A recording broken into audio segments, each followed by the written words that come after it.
everyone, sir. Voice and camera set and class के लिए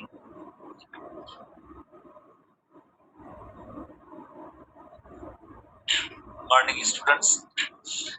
आज जैसे हम डिस्कस करेंगे सॉल्विंग मैकेनिज्म। कल भी हमने जैसे डिस्कस किया था, आपको बताया है कि जैसे ओरल कैविटी के अंदर जैसे टीथ भी है जिसमें मेस्टिकेशन का प्रोसेस होता है। मेस्टिकेशन की वजह से जिससे फूड जो होता है वो उसका एक बोलस बनता है। देन सबसे पहले जैसे टंग जो है अंदर जाहिर है फूड बोलस च्यूइंग एक्शन हुआ है, तो उसके बाद जैसे हम टंग की मदद से थोड़ा सा उसको पुश देते हैं, तो पुश देने के बाद क्या होगा कि देन जो है फूड तो फेरेंक्स में जाएगा। बट आगे फेरेंक्स के बाद जहाँ पे दो आगे ट्यूब्स है, एक रेस्पिरेटरी ट्यूब है और दूसरा डाइजेस्टिव ट्यूब है। तो फूड सिर्फ डाइजेस्टिव ट्यूब और इसोफेगस के अंदर जाएगा और ट्रैकिया और विंड पाइप के अंदर फूड इंटर नॉर्मली नहीं होगा। क्यों नहीं होगा? यहाँ पे एक इनवॉलंटरी एक ऑटोनॉमिक जैसे रिफ्लेक्स मौजूद है, जिसके हवाले से क्या होता है। सबसे पहले जैसे आप देखिए, अज्यूम करें कि जैसे फूड इंटर नहीं हो रहा है, कुछ भी नहीं, आप जैसे नॉर्मल है, तो मीन्स उस वक्त हमेशा इपिग्लाटिस एलिवेटेड पोजीशन में होता है। जब इपिग्लाटिस एलिवेटेड पोजीशन में होता है तो फेरेंक्स एंड गिलाटिस जो है आपस में कनेक्टेड होते हैं और फेरेंक्स के जरिए जैसे देन एयर जो है एयर ट्यूब में जाती रहती है। तो जैसे ही हम जैसे स्वाल्विंग एक्शन करते हैं तो उसके बाद क्या होता है कि इपिग्लाटिस डाउन हो जाता है। इपिग्लाटिस जैसे डाउन होगा तो गिलाटिस जो अप हो जाएगी, तो रेस्पिरेटरी ट्रैक्ट का कनेक्शन जैसे फेरेंक्स से आप ऐसे समझें कि खत्म हो गया तो देन जो फेरेंक्स एंड डाइजेस्टिव ट्यूब जो आपस में जो इनका जैसे लिंक हो गया और जैसे फूड जो है अब डाइजेस्टिव ट्यूब में आता है। एसटीपी के अंदर बहुत ही अच्छी पॉइंट्स हैं, जैसे उनके हवाले से हमने कल भी इलस्ट्रेशन में देखा था कि जैसे स्वाल्विंग मैकेनिज्म में जो इनवॉलंटरी है, सबसे पहले इपिग्लाटिस एलिवेटेड पोजीशन में होता है। हमेशा इपिग्लाटिस एलिवेटेड और अप पोजीशन में होता है। Tongue forces the bolus against the soft palate and close the nasal cavity. और उसके बाद जैसे आप दूसरी पोजीशन में ये देख रहे हैं कि जैसे ये फेरेंक्स एंड जो ट्रैकिया और विंड पाइप है ये ओपन है। जैसे गिलाटिस इस वक्त जो ओपन है, गिलाटिस ओपन है बिकॉज इपिग्लाटिस एलिवेटेड पोजीशन है। तो इपिग्लाटिस एलिवेटेड पोजीशन में फेरेंक्स के बाद जैसे गिलाटिस जो ओपन है ये फेरेंक्स हुआ, फेरेंक्स पार्ट, और देन जो गिलाटिस ओपन है और एयर अंदर जा रही है बट फूड जैसे नहीं जा रहा। उसके बाद जैसे बोलस जो है फेरेंक्स तक आता है, उसके बाद क्या होता है नेक्स्ट इवेंट के अंदर जैसे epiglottis is pushed flat over glottis, epiglottis is pushed flat over glottis के, और उसके बाद जैसे देखिए कि गिलाटिस जो है बिल्कुल अलग हो गई, सेपरेट हो गई, और बोलस और यहाँ पे ये जो पार्ट था ये फेरेंक्स का पार्ट था।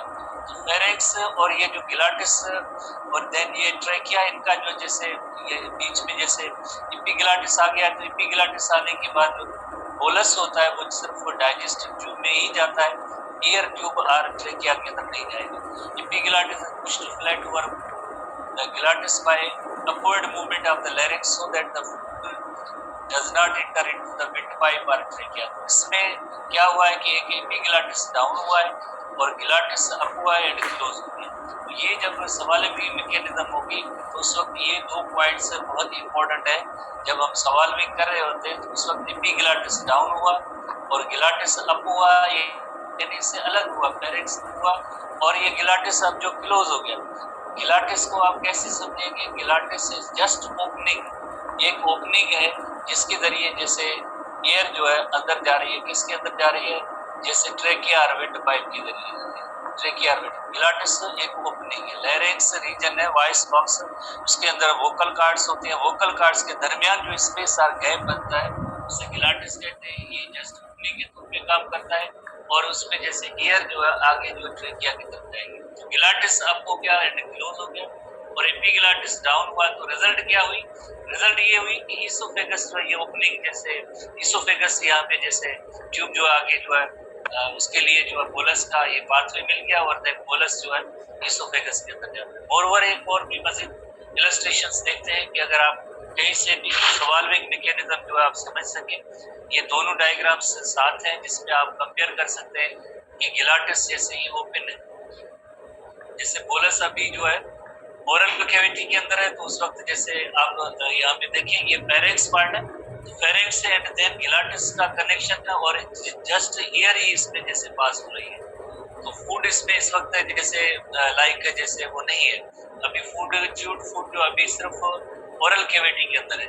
उस वक्त क्या है, उस वक्त ये आप देखिए एपिग्लाटिस अप है और गिलाटिस जो है जैसे ये गिलाटिस जैसे डाउन है और ये गिलाटिस ओपनिंग है, खुला हुआ है और ट्रेकिया के अंदर एयर जा रही है। उसके बाद क्या होता है नेक्स्ट, जैसे आप ग्रीन कलर का that is the bolus, bolus जैसे फेरेंक्स रीजन के अंदर आया तो ये देखिए एपिग्लाटिस, एपिग्लाटिस डाउन हो गया, गिलाटिस क्लोज हो गई, गिलाटिस क्लोज हो गई। अब जैसे वहां पे दोनों डायग्राम को आप कंपेयर करें, दोनों डायग्राम को आप कंपेयर करेंगे, जैसे ये फेरेंक्स पार्ट है, ये गिलाटिस है, तो बीच में ये क्या आ गया, ये एपिग्लाटिस डाउन हुआ। इसमें क्या देखिए ये फेरेंक्स पार्ट है और देन गिलाटिस कंटिन्यू है, फेरेंक्स गिलाटिस कंटिन्यू है क्योंकि एपिग्लाटिस अप है।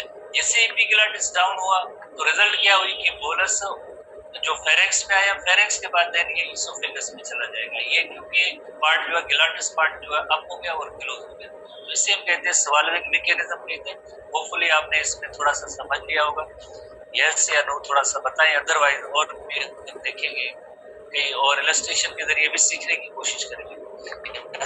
Y R N, yes no, Mujib Rahman Sahab आपके स्टूडेंट क्या कह रहे हैं?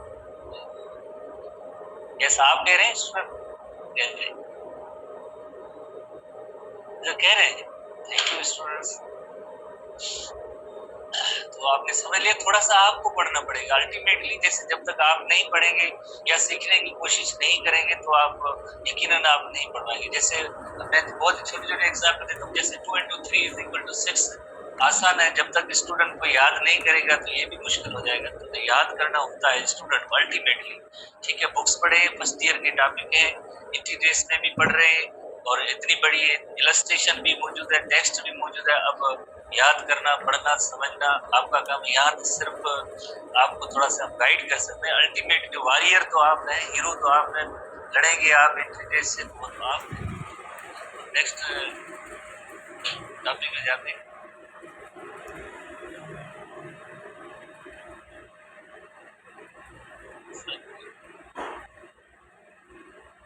किसी स्टूडेंट ने सवाल पूछा था कि व्हाट इज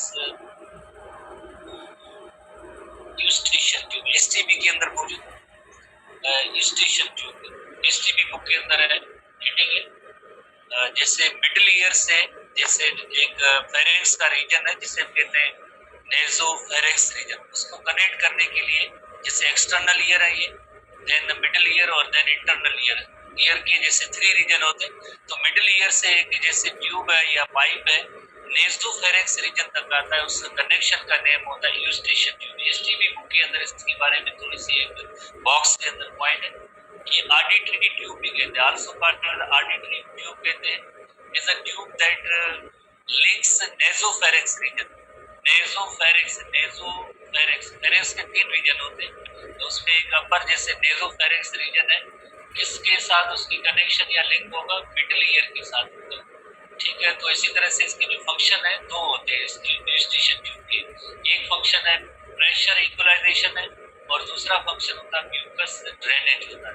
प्रेशर इक्वलाइजेशन की मीनिंग ये होती है जैसे अक्सर ह्यूमन ईयर्स जैसे एक कभी कभार पॉपिंग साउंड जैसे कभी कभार हमारे कानों के अंदर आता है, खास तौर पे जैसे माउंटेनियस और हिली एरियाज के अंदर जब ड्राइवर्स या कभी कभार बहुत ड्राइवर्स होते हैं उनके यहाँ कानों के अंदर ये अक्सर होता है। बट अब कभी कभार जैसे हम जाए तो वहाँ पे जैसे ये जो ट्रैवल होता है तो उसमें उस वक्त हमारे कानों के अंदर एक पॉपिंग साउंड जैसा प्रोड्यूस होता है, या जैसे फ्लाइट्स के अंदर भी कभी कभार ऐसे पॉपिंग साउंड जैसे प्रोड्यूस होता है। Familiar to aircraft passengers, scuba divers और ड्राइवर्स इन माउंटेनियस रीजन, उनमें ऐसा एयर प्रेशर का जैसे प्रेशर इक्वलाइजेशन का कुछ इशू हो जाता है। फिर इवन जो एयरक्राफ्ट या जहाज जो एरोप्लेन होता है उसके अंदर बताया जाता है कि आप च्युइंगम खाए या यानिक दे इस तरह से, ताकि जो है एयर प्रेशर आए, एयर प्रेशर इसकी इक्वलाइजेशन हो सके। उसके लिए जैसे कानों के जरिए जैसे एयर प्रेशर और देन जो है यानी करने से या च्युइंग करने से तो उसको प्रेशर, एयर प्रेशर और जैसे अंदर का जो प्रेशर है उसकी इक्वलाइजेशन हो सके, उस वजह से जो है ये यूस्टेशन होता है। दूसरा जो है इसका काम होता है म्यूकस ड्रेनेज होता है।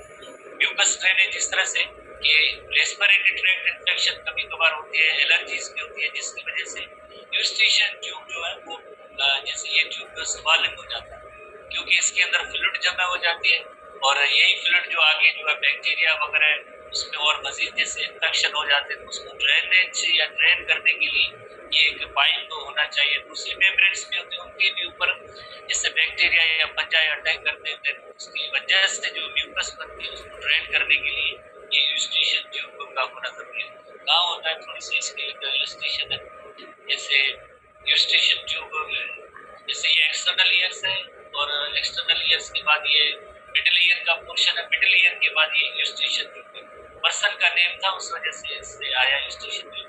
और ये जो नेसोफेरिंक्स रीजन, फेरिंक्स के 3 रीजन होते हैं, एक नेसोफेरिंक्स जो अपर रीजन है, एक oropharynx, oro refers to mouth, oral cavity के बाद जो फेरिंक्स का रीजन आता है, तीसरा जो फेरिंक्स का रीजन होता है उसे कहते हैं लैरिंगोफेरिंक्स, लैरिंगो रेफर्स टू लैरिंक्स, उसके बाद लैरिंक्स का रीजन आता है। तो नेसोफेरिंक्स और मिडिल ईयर को कनेक्ट करने के लिए जैसे एक ट्यूब है दैट इज कॉल्ड, जैसे ये मिडिल ईयर है और मिडिल ईयर के बाद ये नेसोफेरिंक्स का रीजन है, उसको कनेक्ट करने के लिए यूस्टेशन ट्यूब होता है। प्रेशर इक्वलाइजेशन इसका जो है खास होता है। ठीक है, इस तरह से जो एक थोड़ा सा एसटीपी बुक की पॉइंट। तो अब उसके बाद जैसे एक हमारे एसटीपी बुक के अंदर हेडिंग है पेरिस्टाल्सिस। जैसे एसटीपी बुक के अंदर आप आएंगे page number 253, peristalsis. Peristalsis just आपको पता है कि जब भी हम फूड जैसे सवालों करते हैं, फूड सवालों करने के बाद जैसे वेव ऑफ कॉन्ट्रैक्शंस जैसे प्रोड्यूस होती रहती है जीआईटी के अंदर, डाइजेस्टिव ट्रैक्ट के अंदर, बिकॉज जैसे फूड जो है फॉरवर्ड डायरेक्शन में ही आगे जाना है, डाइजेस्टिव ट्रैक्ट में फॉरवर्ड डायरेक्शन में आगे फूड जीआईटी के अंदर पास होना है। जैसे सबसे पहले जैसे सवालिंग एक्शन की मदद से फेरिंक्स से इसोफेगस, और इसोफेगस से हमें एहसास नहीं है कि फूड पास हो रहा है, बट यहाँ पे वेव ऑफ कॉन्ट्रैक्शंस जैसे प्रोड्यूस होती रहती है, उसकी वजह से फूड फॉरवर्ड डायरेक्शन में आगे जा रहा होता है। उस इन फॉरवर्ड डायरेक्शन में फूड की जो मूवमेंट्स होती है उनके लिए जनरल टर्म इस्तेमाल होता है पेरिस्टाल्सिस। चलो हमारा जीआईटी स्मूथ मसल का बना हुआ है, जैसे उसमें फूड पास होगा तो उसमें एक wave of contraction of smooth muscles, तो wave contraction of smooth muscle होगी बिहाइंड द बोलस। जैसे बोलस पास हो रहा है उसके बिहाइंड भी जैसे कॉन्ट्रैक्शन होगी, फोर्सेस इट टू फॉरवर्ड, ताकि इस फूड को फॉरवर्ड आगे डायरेक्शन में भेजा जाए। जैसे कोई भी अगर ट्यूब्यूलर चीज हो, अगर उसके अंदर ऐसा कोई मटेरियल हम डाल के उसकी बैक पीछे से अगर हम इसको थोड़ा सा फोर्स करेंगे तो ये मटेरियल आगे की तरफ इस तरह से बढ़ता जाएगा। तो यानी contraction of smooth muscle behind the bolus, जैसे इसोफेगस के अंदर आएगा तब भी जैसे बिहाइंड द बोलस इसमें जैसे वेव ऑफ कॉन्ट्रैक्शन होगी, उसकी वजह से ये बोलस आगे की डायरेक्शन में बढ़ता जाएगा।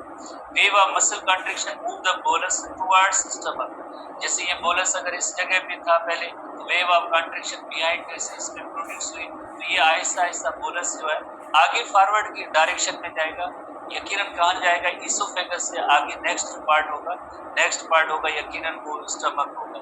इसोफेगस से स्टमक तक ये फूड आता है, जैसे एक वेव ऑफ कॉन्ट्रैक्शंस होती है, तो उन्हें हम कहते हैं कि ये पेरिस्टाल्सिस है। एसटीबी बुक में या एनटीबी बुक में 253 पेज में जैसे हेडिंग भी मौजूद है, peristalsis wave of relaxation of circular muscle in front of food is allowed by wave of strong contraction of circular muscle behind the food, एक इन फ्रंट और दूसरा बिहाइंड।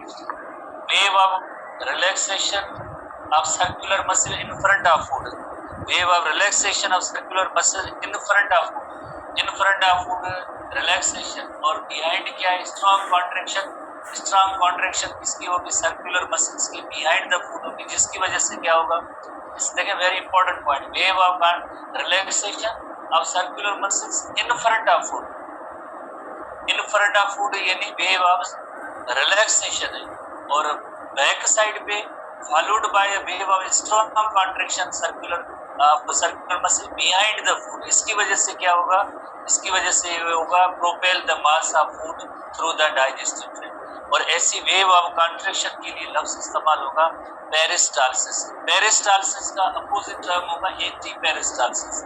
एंटी पेरिस्टालसिस और anti peristalsis में यकीनन क्या होगा, anti peristalsis जब हम कह रहे हैं कि पेरिस्टालसिस के हवाले से जैसे फूड फॉरवर्ड डायरेक्शन में जाएगा, तो एंटी पेरिस्टालसिस में क्या हो सकता है, एंटी पेरिस्टालसिस में अगर स्टमक जो भरा हुआ है गैस्ट्रिक, जैसे ये जो स्पेस है स्टमक, इसके अंदर जैसे अगर हम फूड खाएं भरा हुआ है स्टमक, तो कभी कभार किन डिसऑर्डर्स की वजह से वोमिटिंग जैसे होती है, वोमिटिंग होती है तो जितने भी गैस्ट्रिक कंटेंट्स होते हैं, वोमिटिंग की वजह से जितने भी गैस्ट्रिक कंटेंट्स होते हैं वो सब जो है रिवर्स डायरेक्शन में वापस से वोमिटिंग की सूरत में माउथ से, ओरल कैविटी माउथ से बाहर आ जाते हैं, तो इसे हम कहते हैं एंटी पेरिस्टालसिस।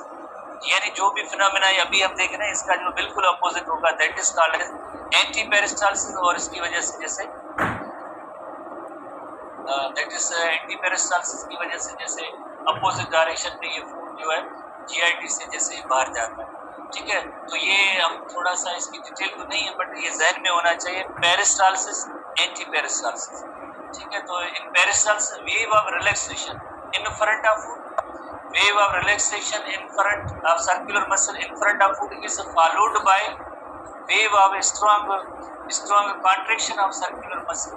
उसके बैक साइड में तो यकीनन क्या होगा, ये फूड जो है फॉरवर्ड डायरेक्शन में आगे बढ़ेगी। यहाँ पे जो है जैसे वेव ऑफ सर्कुलर मसल को रिलैक्सेशन की, यहाँ पे कॉन्ट्रैक्शन, रिजल्ट क्या होगा, रिजल्ट जो है फूड फॉरवर्ड डायरेक्शन में जाएगा जिससे हम कहेंगे peristalsis. As the food moves, it expands the tube। जैसे ही फूड मूव करेगा, जैसे आप देखिए अगर जो इसोफेगस है वो बिल्कुल स्ट्रेट पड़ा है, जैसे ही बोलस से पास होगा तो ये जो रीजन है थोड़ा सा एक्सपेंड हो गया, थोड़ा सा वाइड हो गया, बड़ा हो गया है। ठीक है, जैसे यहाँ से तो बोलस नहीं पास हो रहा है, बट जिस इसोफेगस से बोलस पास हो रहा है तो थोड़ा सा ये वाइड भी हो गया या एक्सपेंड हो गया।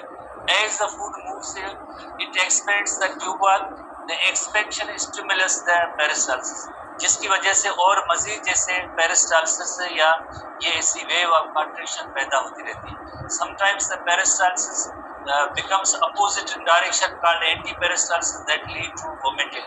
कोई डिटेल या फिनोमेना नहीं है, इस टीवी बुक के अंदर भी थोड़ा बहुत लिखा हुआ है बट डायरेक्शन आपको ये ध्यान में होना चाहिए, जब पेरिस्टालसिस होगा यकीनन उसका एंटी पेरिस्टालसिस, जिस डायरेक्शन में फूड स्टमक तक आया तो इसी डायरेक्शन में वापस भी जा सकता है वोमिटिंग की सूरत में, that is called anti peristalsis. Hopefully आपने इसको समझ लिया होगा। सबसे पहले आप देखिए जैसे बोलस फेरेक्स से इसोफेगस की तरफ आता है, इन फ्रंट ऑफ बोलस जो मसल्स होती है सर्कुलर मसल्स, इनमें रिलैक्सेशन होती है, बिहाइंड जो होता है उसमें स्ट्रांग कॉन्ट्रैक्शंस होती है जिसकी वजह से बोलस आगे फॉरवर्ड डायरेक्शन में जाता है, तो इसे हम कहते हैं पेरिस्टालसिस कहेंगे। जैसे बोलस पास होगा तो ये इसोफेगस की वॉल्स है तो ये थोड़ी सी एक्सपेंड होती है, वाइड होती है, जिसकी वजह से और भी जैसे पेरिस्टालसिस या वेव ऑफ कॉन्ट्रैक्शन पैदा होती रहती है। रिजल्ट क्या होगी कि रिजल्ट ये होगी फूड या बोलस जो अभी बोलस है कहाँ तक पहुंचेगा, अब बोलस जो है स्टमक तक पहुंचेगा, अपोजिट डायरेक्शन होता है उससे एंटी पेरिस्टालसिस। ज्यादा आपका काम है थोड़ा सा याद करना समझना, अब आगे आपका काम। ठीक है, अब नेक्स्ट आते हैं कि किस तरह से ये वेव ऑफ कॉन्ट्रैक्शन होती है। वेव ऑफ कॉन्ट्रैक्शन जैसे देखिए लाइक जैसे बैक साइड में कॉन्ट्रैक्टेड मसल्स हैं और ये बोलस को फूड बोलस को आगे जैसे प्रेस कर रहे हैं, और इसी तरह से ये यकीनन जैसे आगे फॉरवर्ड डायरेक्शन में डायरेक्शन ऑफ मूवमेंट भी दी गई है, यानी जैसे बोलस पास होगा तो उसके बाद जो है वह यहाँ पे कॉन्ट्रैक्शन होगी, आगे जो बोलस से आगे जो रिलैक्सेशन होगी, इस तरह से होता है। तो जैसे बोलस पास होता है तो वो वाल जो है स्टमक ये इसोफेगस की वाल है थोड़ी सी एक्सपेंड होती है जिसकी वजह से और मजीद ऐसी वेव ऑफ कॉन्ट्रैक्शन मिल जाती है। अल्टीमेटली क्या होगा, बोलस जो है किसमें पहुंचेगा, बोलस जो है अब स्टमक में पहुंचेगा, क्योंकि आपको पता है कि ये जो कंटिन्यूस ट्यूब है हमारा जीआईटी जो है कंटिन्यूस ट्यूब है। कंटिन्यूस ट्यूब की मीनिंग है ओरल कैविटी से लेकर ओरल कैविटी से लेकर up to the anus continuous tube है। तो जस्ट आपने ये भी पढ़ा है कि जैसे हर एक पार्ट स्पेशलाइज्ड नेचर होता है, स्ट्रक्चर के भी हवाले से और उनके फंक्शन के भी हवाले से। तो जस्ट इसोफेगस का इतना ही काम है कि फेरेंक्स से फूड को आगे मूव करना, कहाँ तक, स्टमक तक ये काम होता है। जस्ट इसलिए कि स्ट्रेट ट्यूब का, इस स्ट्रेट ट्यूब का नेम होता है, स्ट्रेट ट्यूब का नेम है दैट इज इसोफेगस। ओ ई से भी लिखते हैं, जैसे आपको पता है ओ ई एस ओ, ऐसे भी लिखते हैं, जस्ट ई से भी लिखते हैं इसोफेगस। ठीक है, तो ये इस तरह से अब जो फूड जो है स्टमक तक पहुंच गया। अब हम नेक्स्ट हेडिंग में आएंगे कि स्टमक, जैसे उसमें इसोफेगस और देन स्टमक। इसोफेगस की थोड़ी सी जैसे टेक्स्ट है। Esophagus is the part of the digestive tube that extends between the pharynx and the stomach.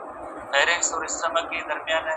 और ये टोकिन टाइप की सवाल है कि लाइक 25 सेंटीमीटर इसकी जो है लाइक ये लेंथ है इसकी। It begins at the base of the pharynx and descend behind the trachea.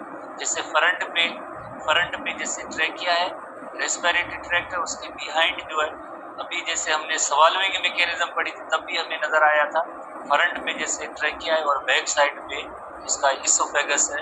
Oesophagus descend behind the trachea. Digestion which started in the oral cavity continues into the oesophagus. Oesophagus is the passage way, so no digestion takes place here. Passage way की meaning है just रास्ता है, just रास्ता है। और क्योंकि आगे जैसे स्टमक तक ही फूड जाना है, तो पैरेंक्स से फूड स्टमक तक आता है, तो by the help of oesophagus आता है। जस्ट फौरन पास होके स्टमक तक आ जाता है, स्टमक तक। तो इसे हम कहते हैं कि ये पैसेज वे है, जस्ट पैसेज वे है, जिसकी वजह से फूड पैरेंक्स से पास हुआ, देन इसोफेगस के बाद स्टमक में है। तो इस तरह से जो छोटी छोटी सी पॉइंट्स हैं, टोकिन टाइप के भी कुछ सवाल है, जैसे एक लोकेशन है, कहाँ पे प्रेजेंट है, साइज क्या है। और यही भी मैं बायोलॉजी को ओवरऑल जैसे कहता है टोकिन टाइप के सवाल है, बस याद करना ये है, याद करना। थोड़े से प्रोसेस हैं और बाकी इतनी कोई डिटेल तो है ही नहीं। जैसे क्रेमिक टाइप के सब्जेक्ट है, क्रेमिक टाइप मेमोराइजेशन टाइप का सब्जेक्ट है, तो आप मेमोराइज करते जाएंगे। और अक्सर स्टूडेंट को एक कन्फ्यूजन होती है, जब मेमोराइजेशन नहीं होती तो कहते हैं कि हमें समझ में नहीं है। तो ये अलग थोड़ी सी फिनोमेना है। मेमोराइज करना जरूरी है, मेमोराइज करना जरूरी। जो चीज़ें आप थोड़ा बहुत समझ भी रहे हैं उसको मेमोराइज करेंगे तो आखिर तक कहेंगे हाँ हमने समझ लिया। मेमोराइजेशन आप नहीं करेंगे तो दूसरे दिन कहेंगे हमें कुछ समझ भी नहीं, या क्लास खत्म होने के बाद जैसे कहते हैं कि आज का टॉपिक तो बिल्कुल नहीं समझे। ऐसे कभी कभार कहते हैं कि बायोलॉजी का टॉपिक तो बायोलॉजी पूरी हमें नहीं समझ। इसके लिए ज़रूरी है कि आप मेमोराइजेशन करें, क्रेमिंग करें। जब आप क्रेमिंग करते जाएंगे तो उतनी आपकी जो सब्जेक्ट्स है ये बायोलॉजी के subjects strong. Even medical sciences में जैसे पोजीशन होल्डर भी होते हैं वो भी क्रेमिंग करते हैं, बहुत ज़्यादा क्रेमिंग मेमोराइजेशन जिसकी पावर अच्छी होती है वही जो पोजीशन होल्डर होते हैं। इसके लिए ज़रूरी है कि आप क्रेमिंग करें। मैं आपको यही ट्रिक कहें, जो भी कहें बायोलॉजी के हवाले से बता रहा हूँ कि आप इनको याद करें क्रेमिंग। तो स्टमक अब नेक्स्ट पार्ट होता है स्टमक इलार्ज सेगमेंट। इलार्ज क्यों कहते हैं भाई? इलार्ज इस वजह से कहते हैं बिकॉज जैसे इसोफेगस था वो तो नैरो पार्ट था, इतना बड़ा उसका डायमीटर नहीं था, बट जैसे स्टमक पार्ट आता है तो ये थोड़ी सी इस जीआईटी की जो साइज है थोड़ी सी डायमीटर के भी हवाले से वाइड हो गई, तो इसे कहेंगे enlarged segment of digestive tract in the left superior part of the abdomen. Left part जैसे अगर हम अपनी बॉडी के हवाले से देखें तो लेफ्ट साइड जैसे ये रिब केज एंड स्टर्नम खत्म हुआ और उसके बाद बीच में जैसे आपको पता है डायाफ्रेम है, डायाफ्रेम की शीट के नीचे लेफ्ट साइड में स्टमक होता है। पहली डायग्राम जैसे ह्यूमन की डायग्राम है जिसमें पूरा जीआईटी आपने देखा था, तो उसमें भी आप इसको ट्रेस कर सकते हैं। एसटीपी में भी डायग्राम है, एनजीपी में डायग्राम है। आप स्टमक को देखिएगा लेफ्ट साइड पे, स्टमक लेफ्ट साइड पे होता है, लिवर राइट साइड पे होता है। ये चीजें ध्यान में होनी चाहिए। ठीक है, stomach left side, left superior part of the abdomen immediately below the diaphragm, diaphragm के नीचे होता है। और इसकी जो ओवरऑल जो शेप के हवाले से जैसे जे शेप इसको कहा जाता है। When empty the stomach is continuous with the oesophagus. जब ये खाली होता है तो दायरा खाली मीन्स फूड इसमें नहीं होता है तो यकीनन हम इसे कि ये एम्प्टी स्टमक एम्प्टी है। जैसे हमें जो भूख लगती है तो कहते हैं कि हमारा स्टमक एम्प्टी हो गया। एम्प्टी की मीनिंग है खाली जगह। तो when empty the stomach is continuous with the esophagus interiorly empties into the small intestine posteriorly।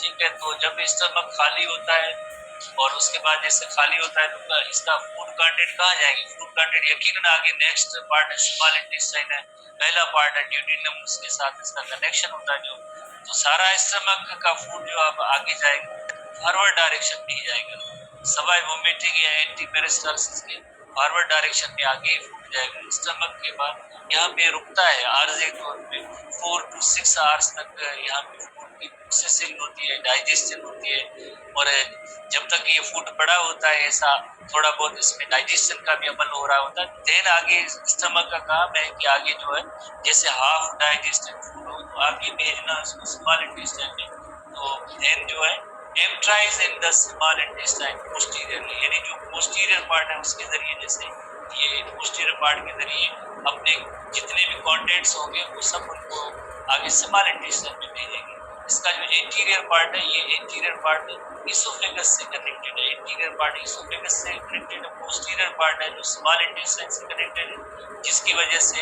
ये आगे जितने भी कंटेंट्स होंगे फॉरवर्ड डायरेक्शन में भेजेंगे। और जस्ट इस ये जो सहकार बैग है, जस्ट हम कहेंगे सहकार बैग लाइक स्ट्रक्चर है, और जब ये खाली होता है तो इतना एक्सपेंशन नहीं होती, जब फूड से भर जाता है तो इसमें एक्सपेंशन होती है। तो बैग या सैक है तो यकीनन यहाँ पे भी स्फिंक्टर्स होने चाहिए। तो कोई भी ट्यूब्यूलर स्ट्रक्चर होती है जिसमें मटेरियल्स की मूवमेंट होती है, तो इन मटेरियल्स की मूवमेंट को कंट्रोल करने के लिए स्मूथ मसल्स के स्फिंक्टर्स होते हैं। जैसे स्फिंक्टर्स ये कॉन्ट्रैक्ट होते हैं तो यानी ये जो उस जगह पे लाइक वो क्लोज हो जाएगी, वो ट्यूब लाइक स्ट्रक्चर, जैसे यहाँ पे भी स्फिंक्टर है और इस जगह भी स्फिंक्टर है। एक बार जैसे फूड आया, जैसे स्टमक के अंदर एक बार जैसे फूड आया तो यहाँ पे भी स्फिंक्टर और नीचे पोस्टीरियर एंड पे स्फिंक्टर, तो फूड यहीं भी स्टॉप होगा, रुकेगा, डायरेक्टली इस तरह से कोई स्मॉल इंटेस्टाइन की तरफ नहीं जाएगा या वापस जैसे इसोफेगस में नहीं जाएगा, क्योंकि दोनों एंड्स में एंटीरियर एंड और पोस्टीरियर एंड स्फिंक्टर्स है। एंटीरियर एंड पे जैसे कार्डियक स्फिंक्टर है, पोस्टीरियर एंड पे पाइलोरिक स्फिंक्टर है, जिनके नेम आपको याद करते हैं, कार्डियक एंड पाइलोरिक स्फिंक्टर। जैसे नेक्स्ट आते हैं the opening from the oesophagus into the stomach is called cardiac opening located near the heart. इस वजह से इसका नेम कार्डियक ओपनिंग रखा गया है, क्योंकि आपको पता है कि हमारी जो चेस्ट कैविटी है या जिसे थोरेसिक कैविटी कहते हैं, इसके अंदर सिर्फ 2 आर्गन है। कौन से 2 आर्गन है? कौन से 2 आर्गन है? कि लिवर है, दूसरे जो है दूसरे आर्गन का नेम तो हार्ट है, लिवर एंड हार्ट है, बीच में डायफ्रेम आ गई, डायफ्रेम के बाद जो जैसे बाकी एब्डोमिनल आर्गन्स होते हैं। पोजीशन या लोकेशन जो है इसके हार्ट के साथ होती है, तो इस वजह से इस एंड को हम कहेंगे कार्डियक स्टमक या कार्डियक रीजन। तो इसमें स्फिंक्टर्स जो होंगे उन्हें सराउंड द कार्डियक ओपनिंग, तो उन्हें हम कहेंगे कार्डियक स्फिंक्टर्स। और आते हैं illustration, the largest part of the stomach is the body which narrows to form pyloric opening guarded by pyloric sphincter। Simply ये है कि एंटीरियर पार्ट में जैसे ये कार्डियक स्फिंक्टर होंगे और पोस्टीरियर पार्ट में ये पाइलोरिक स्फिंक्टर होगा, बीच में जो मेन पार्ट है स्टमक का उसे बॉडी कहते हैं। इलस्ट्रेशन पे आते हैं, अभी तो हमने जैसे ये रीडिंग की है इसकी इलस्ट्रेशन पे आते हैं। जैसे अगर स्टमक को देखा जाए तो इसोफेगस से ये आगे कंटिन्यूस है, तो पहला पार्ट होता है जिसे कहते हैं कार्डिया कहते हैं, और इस कर्व को कहते हैं जो फंडस कहते हैं। मेन पार्ट जैसे अभी हमने इसे बॉडी कहते हैं, जैसे number 1 part, number 2 part, number 3 part body, और जो चौथा पार्ट है उसे कहेंगे पाइलोरिस कहते हैं। पाइलोरिक स्फिंक्टर आगे होते हैं। स्टमक की 4 रीजन होते हैं, जैसे एक कार्डिया है, cardia is where the contents of the esophagus enter into the stomach। जैसे इसोफेगस के कंटेंट्स या जो भी यहाँ पे बोलस आ रहा है जिस जगह पे स्टमक में आके देता है, तो इस पॉइंट को हम कहते हैं cardia. Cardia, this point is called cardia, और यहाँ पे स्फिंक्टर होगा उसे कहेंगे कार्डियक स्फिंक्टर। इसी तरह से दूसरा जो पार्ट है fundus is found upper curved part. ये अपर कर्व्ड पार्ट होता है इसका नेम होता है fundus. This upper curved part is called funds.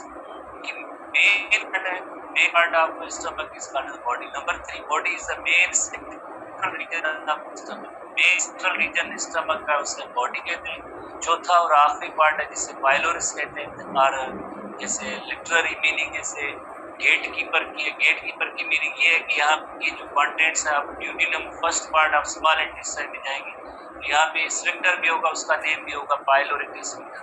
The lower is the lower secretion of the stomach that empties into the content into the duodenum। पाइलोरिस के बाद then जो duodenum में जाएंगे। ओवरऑल जैसे यहाँ पे भी कर्व होती है, ये भी कर्व है। जैसे आप यकीनन जैसे आप जितने भी ऐसी कर्व है, ऐसे नहीं कि आप स्टमक को इस तरह से बना लें अपनी चॉइस पे कि ये स्टमक है, नहीं। एक कर्व इस जगह पे होती है, यहाँ पे बड़ी कर्व है और अंदर की तरफ भी कर्व होती है, कर्व होती है।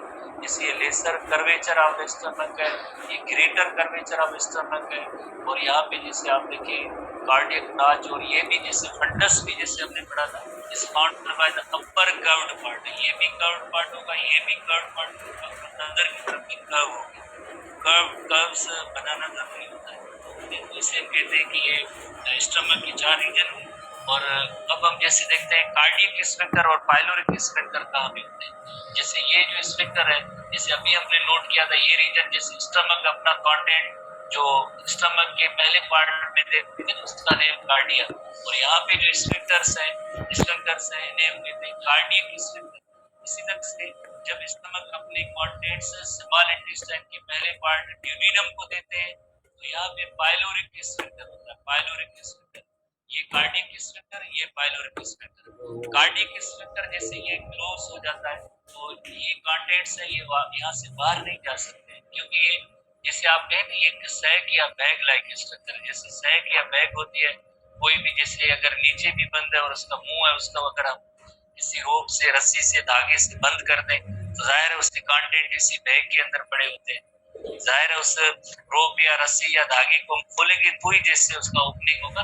तो जब भी जैसे एंटीपेरिस्टालसिस होती है, फोर्स स्टमक पे आती है तो भी वोमिटिंग होती है, तो उस वक्त ये जो है जैसे कार्डियक स्फिंक्टर ओपन होते हैं। अदरवाइज जैसे एक बार फूड अंदर आया तो उसके बाद जैसे यकीनन ये बाहर नहीं जाएगी। इसी तरह से पाइलोरिक स्फिंक्टर की वजह से यकदम जैसे हम फूड खाते हैं, यकदम जो जीआईटी के अंदर आके डायरेक्ट स्मॉल इंटेस्टाइन तक नहीं जाता है, लार्ज इंटेस्टाइन तक नहीं जाता है, या एनस से पास नहीं हो सकता। वाई बिकॉज यहाँ पे भी स्फिंक्टर है, इसका नेम है पाइलोरिक स्फिंक्टर। इन स्फिंक्टर्स की वजह से जैसे तकरीबन 4 to 6 आवर्स तक जो है ये फूड इसके अंदर रहता है, स्टमक रीजन के अंदर रहता है। ठीक है, तो ये आप देखिए दोबारा रीजन भी याद करते हैं, जैसे इलस्ट्रेशन आप देखते जाते हैं तो रीजन भी याद करें। पहले रीजन को कहते हैं कार्डिया, दूसरे रीजन जैसे कर्व्ड है उसे फंडस कहते हैं, तीसरे रीजन मेन रीजन है, main region is called as body, और चौथा रीजन आखिरी रीजन है that is called as pylorus, ये चौथा और आखिरी रीजन है। यहाँ पे पाइलोरिक स्फिंक्टर देन जो है लाइक आगे ड्यूडिनम भी। कर्व बनाना जरूरी है, जैसे ये ग्रेटर कर्व है, ये अपर पार्ट की कर्व है, और ये लेसर कर्व है, इनर कर्वेचर है। ठीक है, तो इस तरह से कर्व स्ट्रक्चर है। अब हम देखते हैं कि अगर इसका हम सेक्शन करेंगे, बस जाहिर तो हमें स्टमक के अंदर ऐसे 4 रीजन्स नजर आएंगे, बट सेक्शन करेंगे तो हमें 4 इनके लेयर्स नजर आएंगे। कौन से? जैसे हमने पहले ही पढ़ा सेरोसा सबसे बाहर, उसके बाद मस्क्यूलरिस लेयर, मस्क्यूलरिस लेयर के बाद सब म्यूकोसा, और सबसे अंदर जो होगा वो म्यूकोसा होगा। तो 4 लेयर्स हैं। ये भी यहाँ स्टमक के अंदर भी 4 लेयर्स होते हैं, बट इनके अंदर और भी अंदर फोल्ड्स होते हैं जिन्हें हम कहते हैं, एसटीबी बुक के अंदर भी तस्वीर है, गैस्ट्रिक रोगी के सिंगुलर है, जी से भी पढ़ते रोगी प्लूरल। तो ये फोल्ड्स को हम कहते हैं, अंदर जो फोल्ड्स मौजूद होते हैं, इनकी वजह से स्टमक जैसे फूड कंटेंट्स जैसे आते हैं तो ये एक्सपेंशन होती है इन रोगी की वजह से होती है। तो अब थोड़ी सी रोगी को भी डिस्कस करते हैं। पहले हम इनकी जो है यकीनन जो 4 रीजन है अगर हम सेक्शन करेंगे तो आउटर मोस्ट जो है होगा उसका नेम होगा serosa, outer most layer of the stomach. और इसी तरह से दूसरा लेयर है जैसे मस्क्यूलरिस कहेंगे, मस्क्यूलरिस के अंदर क्या होती है? मसल्स होती है। Stomach consist of 3 layers of the muscles, एक outer longitudinal layer, middle circular muscles का लेयर होता है, और इनर जो है कॉल्यूमिनर ओब्लिक मसल्स। तो ये बहुत ही इंपॉर्टेंट क्वेश्चन है कि वाई बिकॉज स्टमक की मसल्स थोड़ी सी ज्यादा और स्ट्रांग होती है, क्योंकि यहाँ पे फूड रुकता भी है, जैसे चर्निंग एक्शन भी है, और जैसे मैकेनिकल डाइजेशन भी है, तो इस वजह से जो थोड़ी सी मसल्स के 3 लेयर्स होते हैं, एक आउटर लेयर होता है, दूसरा मिडिल लेयर होता है और तीसरा इनर लेयर है। इलस्ट्रेशन में भी देखेंगे इन तीनों लेयर्स। आउटर लेयर जो लॉन्गिट्यूडिनल मसल्स कहलाएंगे, सर्कुलर मसल्स कहलाएंगे और ये ओब्लिक मसल्स कहलाएंगे। ओब्लिक जैसे हम आमतौर पे लेमेन्स लैंग्वेज में कहते हैं oblique, one oblique, oblique nothing but that is the obliquely, जैसे आपको पता है circular muscles, longitudinal muscles, circular muscles, longitudinal muscles and oblique muscles, 3 layers. सब म्यूकोसा उसके अंदर हमेशा, जैसे आपको पता है कि ब्लड वेसल्स होती है, लिम्फेटिक वेसल्स होती है, नर्व्स होती है, तो इसे हम कहते हैं सब म्यूकोसा। सबसे अंदर का इनर मोस्ट लेयर होता है उसे म्यूकोसा कहते हैं। Surface that forms numerous tube like gastric pits which are the obliques. Pit की मीनिंग ऐसे होती है, ओपनिंग होती है, इसमें काफी सारी पिट्स होती है, जिसे हम ओपनिंग भी कहते हैं फॉर द गैस्ट्रिक ग्लैंड। जैसे आपको पता है कि स्टमक जो है, स्टमक के अंदर गैस्ट्रिक ग्लैंड्स भी है। जैसे जस्ट आप ये ना समझे कि इसमें आर्धे तौर पे फूड स्टोर होता है, इसमें गैस्ट्रिक ग्लैंड्स है जिनकी सिक्रीशंस होती है, जिसमें काफी सारे एंजाइम्स भी होते हैं, जो एंजाइम्स फूड को डाइजेस्ट भी करते हैं। तो गैस्ट्रिक ग्लैंड्स की जो सिक्रीशन आएंगी, यकीनन उनके लिए ओपनिंग होनी चाहिए ताकि वो स्टमक में आए और स्टमक के अंदर जितने कंटेंट्स हैं उनको डाइजेस्ट करें। तो उसकी जो गैस्ट्रिक ओपनिंग्स का होना जरूरी है। ओपनिंग की मीनिंग है सुराख, तो उन्हें हम कहते हैं गैस्ट्रिक पिट और ओपनिंग। बायोलॉजिकल टर्मिनोलॉजी में गैस्ट्रिक पिट्स कहेंगे, सिंपली हम कहेंगे कि ये सुराख है जिसमें जो गैस्ट्रिक सिक्रीशन है वो आके स्टमक के अंदर खाली होती है फॉर द गैस्ट्रिक ग्लैंड्स। तो इसलिए हम कहते हैं कि ये जो 4 लेयर्स हैं, सेरोसा, मस्कुलरिस, सब mucosa and dentis the mucosa. हम इनकी एक इलस्ट्रेशन भी देखते हैं कि किस तरह से ये 3 टाइप के, खास तौर पे 3 टाइप। सबसे बाहर जैसे आपने देखा लॉन्गिट्यूडिनल मसल्स है, ये लॉन्गिट्यूडिनल मसल्स का लेयर है। उसके बाद सर्कुलर मसल्स का लेयर है, नंबर 2 सर्कुलर मसल, और तीसरा जो है ओब्लिकली मसल्स है, जैसे ये ओब्लिक मसल्स है। ठीक है, आउटर जो है 3 लेयर्स कौन से, आउटर जो है that is the longitudinal muscles, middle layer है दैट इज सर्कुलर मसल्स, और इनर जो ओब्लिकली कोलुमेलर एपिथेलियम, इनकी जो ओब्लिक मसल्स का लेयर है। ठीक है, तो ये बहुत इंपॉर्टेंट सवाल है। 3 जो लेयर्स होते हैं, एक लॉन्गिट्यूडिनल मसल्स का लेयर, सर्कुलर मसल्स का लेयर, और सर्कुलर मसल्स के लेयर के बाद एक ओब्लिक मसल्स है 3। ये जो फोल्ड्स इसकी बात कर रहे थे ना, कि पूरा स्टमक के अंदर ऐसे फोल्ड्स होते हैं जिन्हें कहते हैं गैस्ट्रिक, रोगी कहते हैं। रोगा सिंगुलर होता है, ई ऐड करने से प्लूरल होता है। ये पूरे स्टमक के अंदर ऐसे फोल्ड्स होते हैं। जैसे हम फूड खाते हैं तो स्टमक भर जाता है, तो इन गैस्ट्रिक रोगी की वजह से होता है।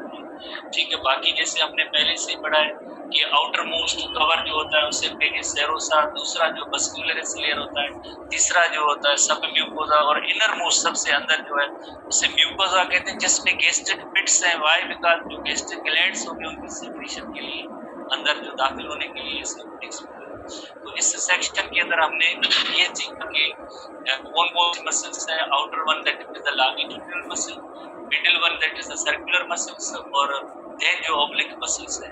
ठीक है, ये सबसे बाहर का जो लेयर था ये सेरोसा, दूसरा ये मस्कुलरिस लेयर है, तीसरा जो सब म्यूकोसा लेयर है, और चौथा इनर वन दैट इज होता है वो म्यूकोसा होता है। बाकी अंदर म्यूकोसा के अंदर ऐसे रोगी और फोल्ड्स भी, रोगी और फोल्ड्स, एक रोगी के हवाले से थोड़ा सा डिस्कस करना है। ये रोगी, गैस्ट्रिक रोगी जो होता है, थोड़ी सी एडिशनल पॉइंट है, ये स्टमक के अंदर ऐसे सारे फोल्ड्स होते हैं। Gastric rugae are the coiled section of tissue that exist in mucosal and sub mucosal layers. उनके अंदर ऐसे कॉइल्ड टिश्यूज हैं of the stomach. They provide elasticity by allowing the stomach to expand when bolus enters है। तो ये stomach को expand होने देता है जब भी बोलस वगैरह एंटर होते हैं। वाई बिकॉज यहाँ पे कॉइल्ड सेक्शंस इनकी मौजूद है, इसे हम कहते हैं गैस्ट्रिक रोगी कहते हैं। गैस्ट्रिक रोगी ये हमारी बुक में नहीं है, याद करने की कोई जरूरत नहीं, जस्ट आपको थोड़ा सा गैस्ट्रिक रोगी के बारे में सीखना है कि होते क्या है। Gastric rugae are coiled secretion sections of tissue that exist the mucosal and sub mucosal. जैसे आपको पता है 4 लेयर है, सबसे बाहर का जो लेयर है सेरोसा, दूसरा मस्क्यूलरिस, तीसरा सबम्यूकोसा और चौथा जो लेयर होता है उसे म्यूकोसा कहते हैं। तो ये सेक्शन किसके sections are the tissue that exist in the mucosal and submucosal layers of stomach. They provide elasticity by allowing the stomach to expand. Stomach जो भर जाता है, एक्सपेंशन होती है, वाइड होता है when a bolus enters it, and these fold stretch outward through the action of mechanoreceptor which respond to the increase in pressure, and this allows the stomach to expand, therefore increasing the volume of the stomach without increasing the pressure. Volume बढ़ जाता है, pressure increase नहीं। जैसे हम food खाते हैं, जैसे food खाते हैं कहते हैं कि हमारा स्टमक भर गया, तो उसका प्रेशर नहीं होता है उसका। जैसे अगर इतनी ज्यादा चीजें आए तो यकीनन जैसे आपने केमिस्ट्री या फिजिक्स के हवाले से पढ़ा होगा तो इनका प्रेशर भी डेवलप हो, बट प्रेशर डेवलप नहीं होता है। क्यों नहीं होता? बिकॉज ऑफ दिस रोगी की वजह से होता है। ठीक है, so they also provide the stomach with increase surface area for nutrient absorption during digestion.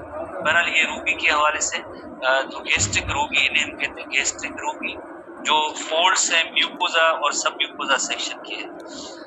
उसके बाद जैसे सेरोसा वगैरह, तो अब हम इसके अंदर जैसे डिस्कस करेंगे कि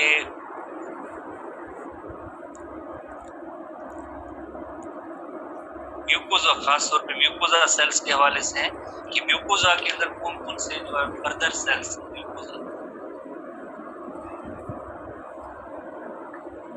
म्यूकोसा के अंदर जैसे ये हमारे एनटीपी बुक के अंदर 254 पेज पे आप आएंगे, अपने बुक को जरा देखेंगे तो 4 लेयर तो हमने पढ़े। कौन से 4 layer? Outer one that is the serosa, और दूसरा जो लेयर होता है मस्क्यूलरिस लेयर,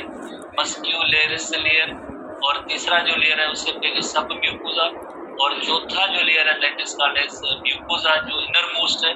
म्यूकोसा के अंदर जैसे आपने अभी पढ़ा कि गैस्ट्रिक पिट्स है, जिन्हें हम कहते हैं गैस्ट्रिक पिट्स या सुराख, जिनकी ये ओपनिंग है और जिनकी कंटेंट्स होंगे सीक्रेशन आके स्टमक में आती है। तो गैस्ट्रिक पिट किसके लिए होते हैं? यहाँ पे जो है गैस्ट्रिक ग्लैंड्स है। गैस्ट्रिक ग्लैंड्स में क्या क्या इंक्लूड है? नंबर 1 पेराइटल और ऑक्सेंटिक सेल। पेराइटल सेल को ऑक्सेंटिक सेल्स भी कहते हैं। They produce HCl and intrinsic factor. आगे हम डिस्कस करेंगे इंट्रिंसिक फैक्टर, जिसे गैस्ट्रिक इंट्रिंसिक फैक्टर भी कहते हैं, और ये ग्लाइकोप्रोटीन है और इसका काम होता है necessary for the absorption of vitamin B12। ठीक है, ये इस इंट्रिंसिक फैक्टर का काम होता है। एब्जॉर्प्शन ऑफ विटामिन B12 के लिए जैसे नेसेसरी होता है उसके लिए। बहरहाल इसमें आगे डिटेल में इतनी नहीं है, बट हम यहाँ पे नोट करेंगे it produce HCl। Parietal cells जो होते हैं वो जिसे ऑक्सेंटिक सेल भी कहते हैं, वो HCl प्रोड्यूस करते हैं, हाइड्रोक्लोरिक एसिड, बिकॉज स्टमक का जो एनवायरनमेंट होता है little bit acidic in nature होता है। और आप स्टूडेंट्स को ये भी जहन में है कि एंजाइम्स होते हैं, हर एक एंजाइम का एक खास pH होता है, उसमें वर्क करते हैं। तो कुछ ऐसे एंजाइम जैसे जिनको एसिडिक मीडियम में काम करना होता है, तो जाहिर है एसिडिक मीडियम कैसे प्रोड्यूस होगा, उसके लिए जरूरी है, नेचर ने ये हमें दिया है, गिफ्ट दिया है कि जैसे पेराइटल और ऑक्सेंटिक सेल्स होते हैं वो एक HCl भी प्रोड्यूस करते हैं कि अगर कोई इस तरह के एंजाइम्स हैं जिनको pH कम चाहिए, एसिडिक मीडियम चाहिए, जिनका एक्शन होना है, तो उसके लिए जो है ये पेराइटल और ऑक्सेंटिक सेल्स। दूसरे G फॉर ज़ाइमोजेनिक सेल्स जिसे कहते हैं, ये पेप्सिनोजेन सीक्रेट करते हैं। काफी सारे हमारी बॉडी के अंदर ऐसे एंजाइम्स होते हैं जो डायरेक्टली एक्टिव नहीं होते, इनएक्टिव फॉर्म में होते हैं। जैसे ये एक्टिव इसका फॉर्म होता है वो पेप्सिन होता है। Pepsinogen is converted into pepsin by the action of HCl। थोड़ा अगर आपने लोअर क्लास में पढ़ा होगा कि शुरू में पेप्सिनोजेन प्रोड्यूस होता है।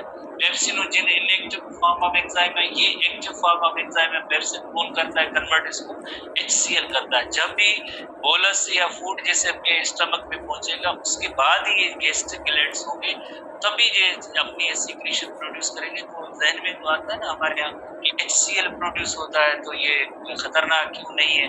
HCl तब भी ऐसी गैस्ट्रिक जूस प्रोड्यूस होंगे जब स्टमक के अंदर फूड कंटेंट होंगे, तो ही जो है गैस्ट्रिक सीक्रेशन रिलीज होगी, अदरवाइज हर वक्त गैस्ट्रिक सीक्रेशन रिलीज नहीं।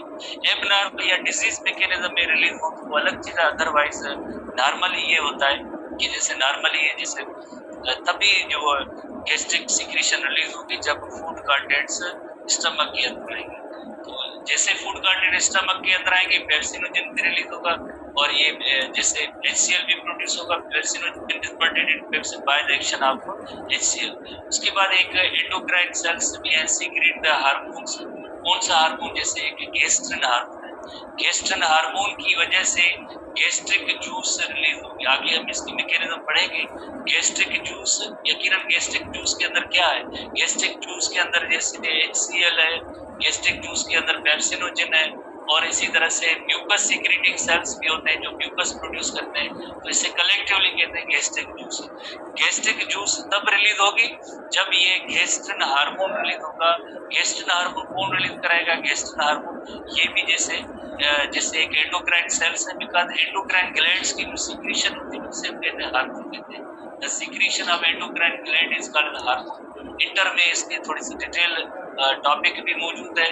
तो ये हार्मोन, इसका नेम क्या है? गेस्ट्रिन। गेस्ट्रिन, ठीक है। तो ये ऐसे लफ्ज जो है थोड़े से कॉम्प्लेक्स हैं, तो आपको यकीनन थोड़े से याद करने चाहिए आहिस्ता आहिस्ता। तो ये स्टमक के अंदर ऐसे गैस्ट्रिक ग्लैंड्स होते हैं। स्टमक के अंदर ऐसे गैस्ट्रिक ग्लैंड्स होते हैं। तो ये सेरोसा पार्ट है, ये एनटीपी में हम जैसे देख रहे थे। सेरोसा पार्ट, इसके बारे में contains a secretory epithelium layer and a thin connective tissue layer that reduces the friction from muscle movement। उसके अंदर लाइक सेरोसा पार्ट के अंदर ये भी एक थोड़ी सी पॉइंट है हमारे एनटीपी में मौजूद है। बाकी जैसे आपको पता है कि 4 लेयर है, तो हमने ये तक पढ़े हैं। जैसे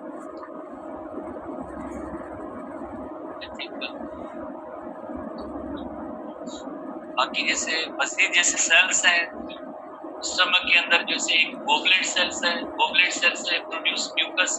पैराइटल सेल्स है गैस्ट्रिक एसिड और HCl प्रोड्यूस करेंगे। एक जीव सेल्स है जो पेप्सिनोजन प्रोड्यूस करेंगे। एक डी सेल है सोमेटोस्टेटिन प्रोड्यूस करेंगे, ये की आगे डिटेल नहीं है। एक जी सेल है जो गेस्ट्रिन हार्मोन प्रोड्यूस करेंगे, ये गेस्ट्रिन हार्मोन प्रोड्यूस करेंगे। आगे इनकी डिटेल्स थोड़ी सी आएगी, यहाँ पे एक शार्ट में मौजूद है। तो ये जो epithelial cells of stomach can be divided into 4 main types. Epithelial cells of stomach कौन से? जैसे 4 सेल्स हैं। जैसे नंबर 1 गोबलेट सेल्स हैं। तो गोबलेट सेल, ये जो कलर जो आपको नजर आ रहा है ये गोबलेट सेल्स है। Goblet cells which produce mucus in the surface. और ऑक्जेंटिक सेल्स हैं जो HCl और इंट्रिंसिक फैक्टर प्रोड्यूस करते हैं, ऑक्जेंटिक सेल। और इसी तरह से जी सेल भी है, जाइमोजेनिक सेल्स भी हैं, हार्मोन सीक्रेटिंग सेल्स, जी सेल। ये सारी चीजें आगे चल के डिस्कस करेंगे। अब जो है फिजिक्स की क्लास होगी सी बाय